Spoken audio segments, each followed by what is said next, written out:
Komisi Pemberantasan Korupsi menyatakan tidak menutup kemungkinan untuk memanggil Presiden ke-7 RI Joko Widodo sebagai saksi dalam kasus dugaan korupsi. Juru bicara KPK Budi Prasetyo menyampaikan bahwa pemanggilan saksi termasuk Jokowi akan ditentukan berdasarkan kebutuhan penyidikan.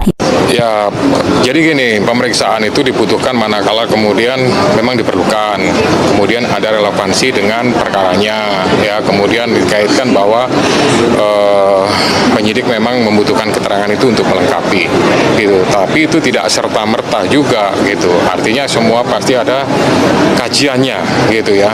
Artinya kajiannya itu, dari satu saksi ini sebenarnya sudah cukup, gitu. Karena apa? Proses penegakan hukum itu kan murah, cepat, sederhana. Prinsipnya kan begitu. Meskipun seringkali ada juga yang prosesnya agak lambat. Tapi lambat itu bukan karena memang disengaja. Itu karena semuanya karena ada beberapa pertimbangan yang sifatnya teknis. Ya itu penyidik lah, gitu. Ya.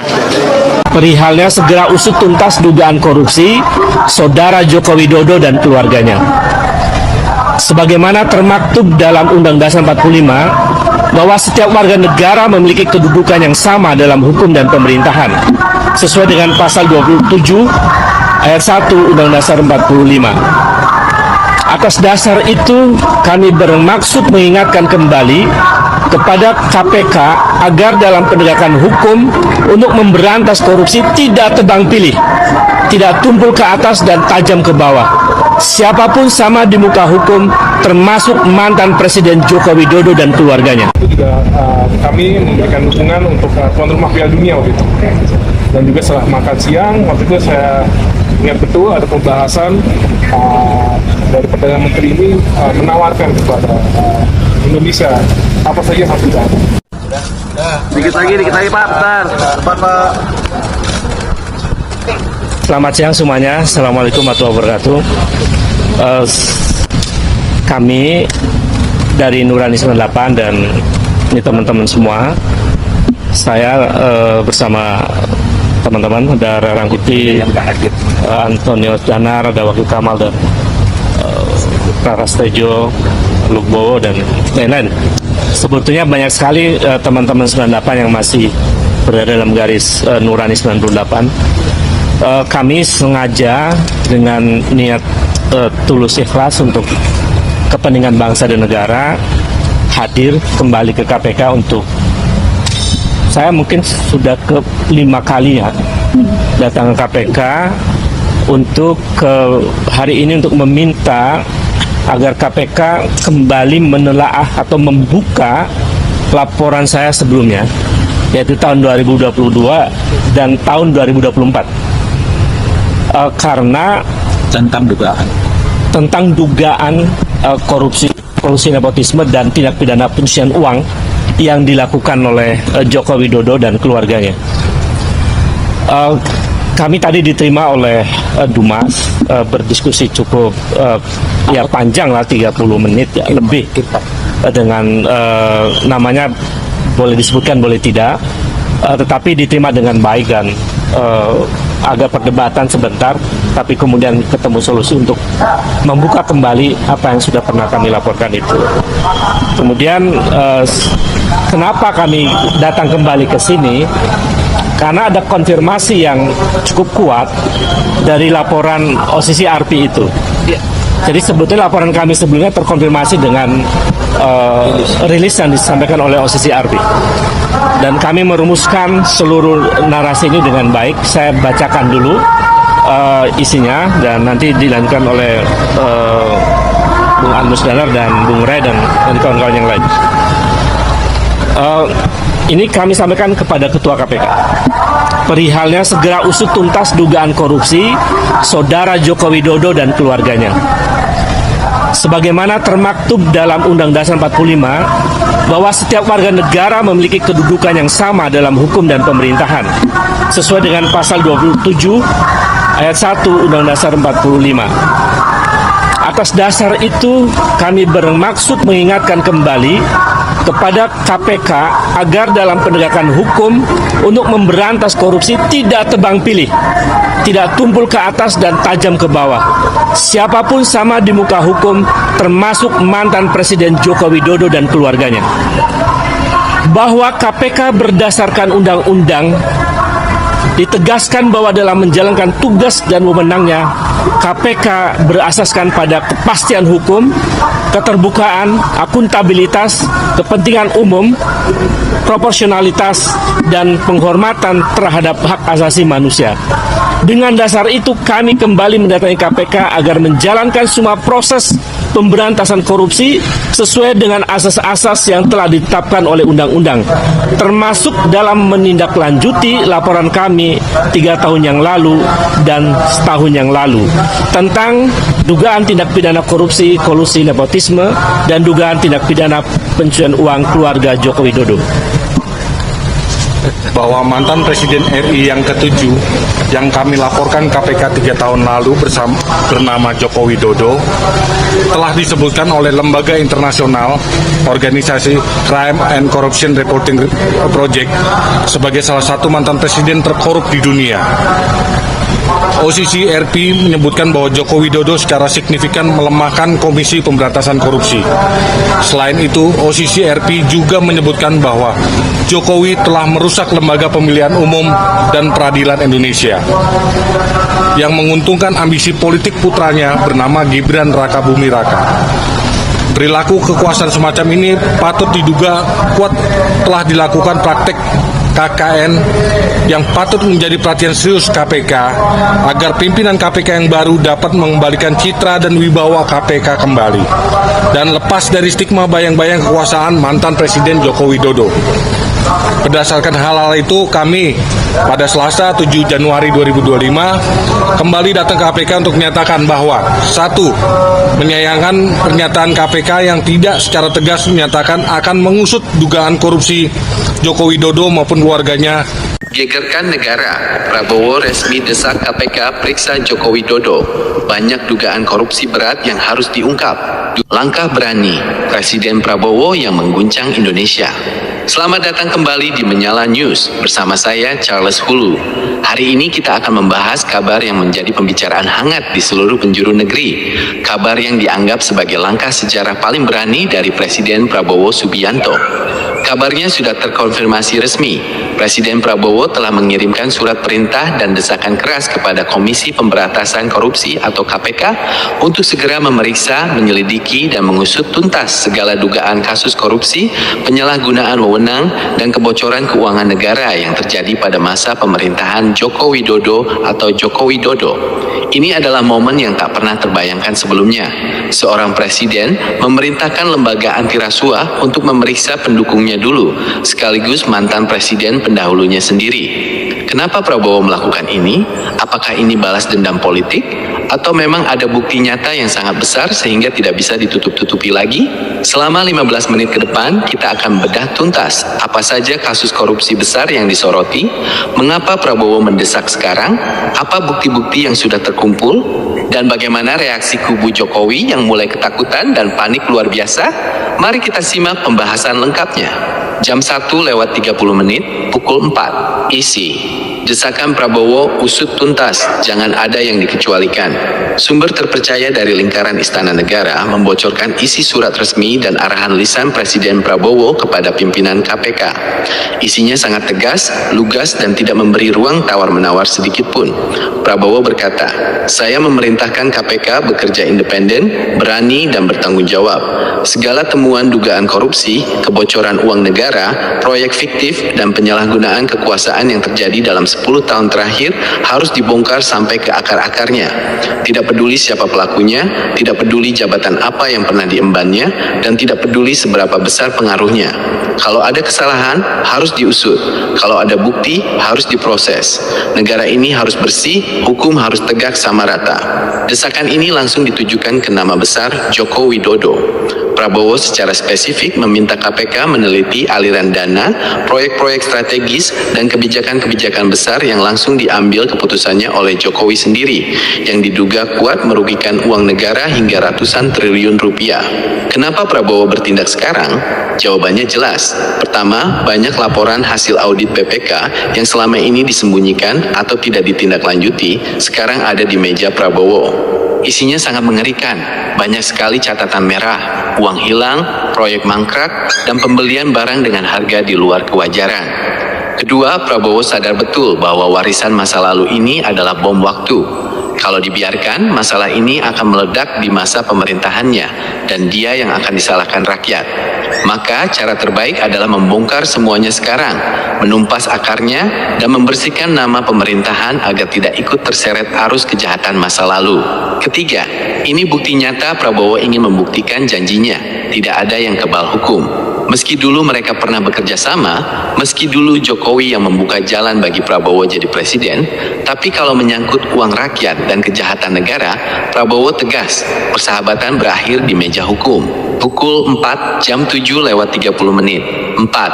Kasus besar yang jadi sasaran utama penyelidikan KPK. Nah, ini dia bagian yang paling membuat kubu Jokowi gemetar. Ada setidaknya 4 kasus besar yang menjadi fokus utama penyelidikan atas perintah Prabowo, dan semuanya berpusat langsung pada kebijakan dan perintah Joko Widodo. 1. Korupsi proyek strategis nasional. Selama 10 tahun, Jokowi meluncurkan ribuan proyek strategis dengan nilai ratusan triliun rupiah. Hasilnya, banyak yang mangkrak, banyak yang hancur sebelum selesai, banyak yang harganya membengkak berkali-kali lipat. BPK menemukan banyak ketidakwajaran. Dana triliunan rupiah dicairkan atas perintah langsung Presiden, tanpa lewat prosedur tender yang benar, dan seringkali diberikan ke perusahaan-perusahaan milik kroni dekat keluarga. Uang rakyat yang seharusnya membangun fasilitas diduga besar masuk ke kantong pribadi. Prabowo minta KPK teliti satu persatu perjanjian kontrak dan aliran uangnya. 2. Dugaan korupsi ekspor dana bantuan sosial dan dana desa. Ini kasus paling menyakitkan rakyat. Dana miliaran hingga triliunan yang dikhususkan untuk rakyat miskin ternyata banyak yang tidak sampai ke tangan warga. Ada indikasi kuat dana ini digunakan sebagai alat politik, dibagikan ke tim sukses, dan tercatat ada manipulasi data penerima. Yang paling mencurigakan, pencairan dana ini selalu melibatkan perintah langsung dari pusat. Banyak bukti transaksi yang mengarah ke lingkaran terdekat Jokowi. Prabowo marah besar mengetahui fakta ini dan minta KPK usut sampai ke sumber kebocorannya. 3. Dugaan korupsi ekspor dan izin sumber daya alam. Di masa Jokowi, izin tambang, izin kayu, izin kelapa sawit dibuka seluas-luasnya. Namun negara justru rugi besar. Pendapatan negara jauh di bawah potensi aslinya. Ada dugaan kuat izin-izin besar diberikan ke pihak tertentu dengan imbalan uang jasa yang nilainya fantastis. Belum lagi kasus ekspor pasir laut dan nikel yang diduga merugikan negara puluhan triliun karena aturan yang sengaja dilonggarkan demi keuntungan segelintir orang. Semua kebijakan ini ditandatangani langsung oleh Jokowi. 4. Kasus impor beras dan pangan. Negara bayar mahal, petani merana. Padahal Indonesia negara agraris, tapi di masa Jokowi, impor beras justru membludak. Fakta yang ditemukan, beras diimpor dengan harga jauh lebih mahal dari harga pasar dunia, dan dilakukan saat panen raya, yang justru membuat petani lokal rugi besar. Di balik ini ada dugaan permainan harga dan kartel yang dilindungi kebijakan pemerintah. Kerugian negara diperkirakan puluhan triliun rupiah. Keempat kasus ini sudah ada bukti awalnya, dan Prabowo memerintahkan KPK jangan tanggung-tanggung, seret siapa saja yang terlibat, termasuk mantan presiden sendiri kalau terbukti terlibat. Jam 7:30, jam 10:30, mereka tahu betul kalau Jokowi diperiksa dan bicara, mereka juga bakal ikut terseret masuk penjara. Beberapa juru bicara yang dulu paling lantang, sekarang kalau ditanya wartawan cuma bisa jawab singkat.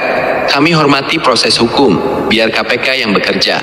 Tidak ada lagi bantahan keras, tidak ada lagi teriakan rekayasa politik, karena mereka sadar bukti yang dimiliki negara sudah terlalu banyak dan terlalu nyata untuk dibantah. Ada kabar yang beredar, Joko Widodo sendiri terlihat sangat gelisah dan murung belakangan ini. Ia berusaha bertahan dengan alasan semua kebijakan itu untuk rakyat, tapi ia tidak bisa menjawab pertanyaan paling sederhana. Kalau untuk rakyat, kenapa uangnya hilang? Kenapa proyeknya mangkrak? Kenapa kekayaan keluarga dan kroni makin melimpah ruah? Tim hukum yang dulu garang membela soal ijazah, kali ini kewalahan. Kasus korupsi beda sama kasus ijazah. Kalau soal ijazah masih bisa debat panjang lebar. Kalau soal korupsi buktinya jelas. Uangnya, bukti transfernya, bukti rekeningnya, bukti harta kekayaannya. Itu bukti mati yang tidak bisa dibela dengan kata-kata manis. Mereka sadar, jaring sudah ditebarkan Prabowo, dan mereka terperangkap di dalamnya.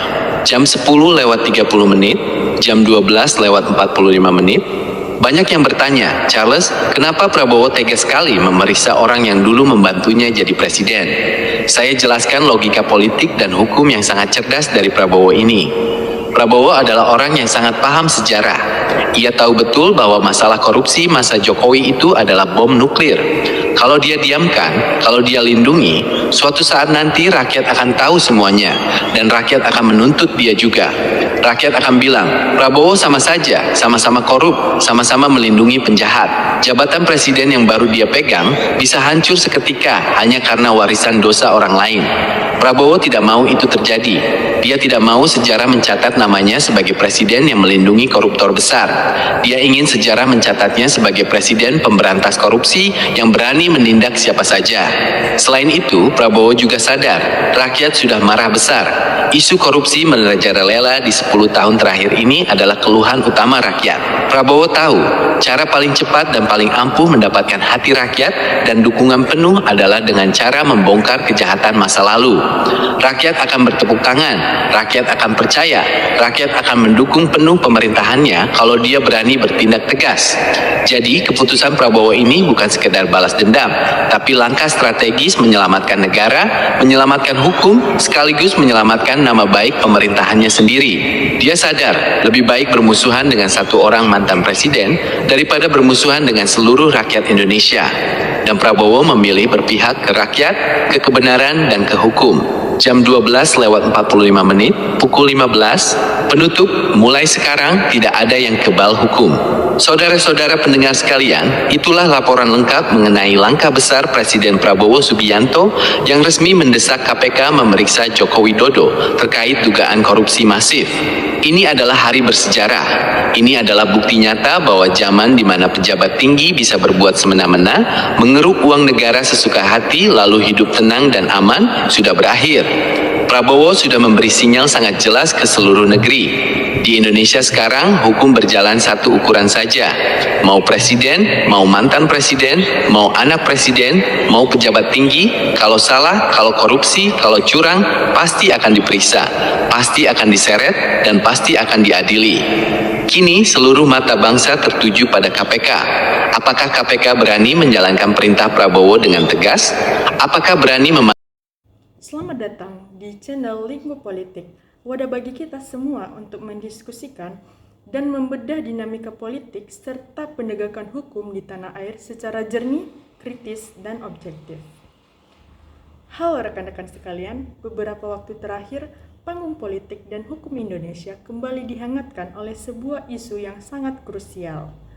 Publik kini tengah menyoroti langkah tegas dari berbagai elemen masyarakat, termasuk Gerakan Nurani 98 hingga komitmen penegakan hukum di bawah pemerintahan Presiden Prabowo Subianto.